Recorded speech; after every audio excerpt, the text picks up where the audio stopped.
ကျမအားလုံးကိုအကူအညီတောင်းပါတယ်ရှင်ကျမရဲ့ TikTok အကောင့်ကလေးကပြတ်သွားတာကျမရဲ့ဒေါ်လုံးစင်ဆိုတဲ့အကောင့်ကလေးပြတ်သွားတဲ့အတွက်ကျမရဲ့ TikTok ဖော်ထုတ်တာမအောင်မြင်လိုက်ပါဘူးကျမမျက်နှာကိုဖြစ်စည်းခဲ့တဲ့ဦးဟန်ဆိုတဲ့လင်းမယားမဝေမခံမချင်းကျမကိုကူညီပေးကြပါကျမမျက်နှာမှာလည်းအကျိတ်အခဲတွေနဲ့ကျမကဘလို့မှလည်းပျောက်မှာမဟုတ်ပါဘူးတေတဲ့အထိဘလို့မှလည်းထုတ်လို့မရပါဘူးရှင်ကျမစိတ်ကူးတာတွေအခုကကျမတယောက်တည်းအတွက်ခံစားပြီးတော့ကျမကလူတွေကိုအကူအညီတောင်းတာမျိုးမဟုတ်ပါဘူးကျမနဲ့အတူတူဝေဒနာလေးခံစားနေတဲ့ညီအကိုမောင်နှမတွေစင်းရဲဒုက္ခတွေဖြစ်နေတဲ့ညီအကိုမောင်နှမတွေအများကြီးရှိပါတယ်ဦးဟန်နဲ့ဒေါ်မေချောဆိုတဲ့လူကိုတွေ့လို့ရှိရင်အရေးယူပေးကြပါရှင်ကျမကဒီအကောင့်ကိုတင်လိုက်လို့လည်းပဲကျမကိုမျက်ရည်ချူတယ်လို့မထင်ပါနဲ့ကျမသူတို့လှုပ်လို့ကျမဘဝအစိတ်စိတ်မွတ်မွထီပြီးရုပ်ပြက်ဆင်းပြက်နဲ့ကျမကတုံးကြီးလည်းနေဟဲရပါတယ်ကျမမျက်နှာထဲမှာရှိတဲ့အကျိတ်တွေကျမဖြစ်နေတဲ့ကြောက်ကကျမကလှချင်လို့အလှပြလိုက်ကြဖန်ပါတယ်ရှင်ကျမလှုပ်လိုက်တဲ့အမားတစ်ခုနဲ့ကျမတယောက်တည်းခံရမယ်ဆိုရင်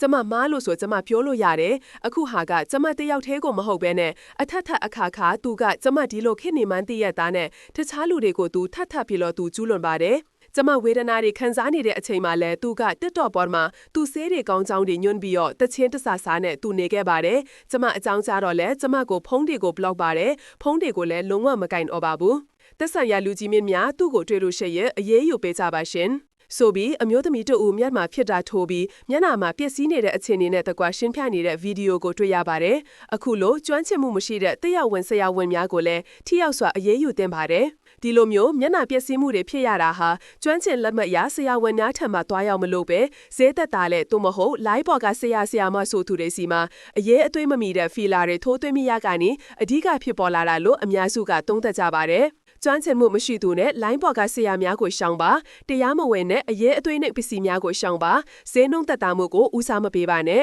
ပရိသတ်ကြီးတော့ဘာမှချက်ပေးခြင်းပါသလဲရှင်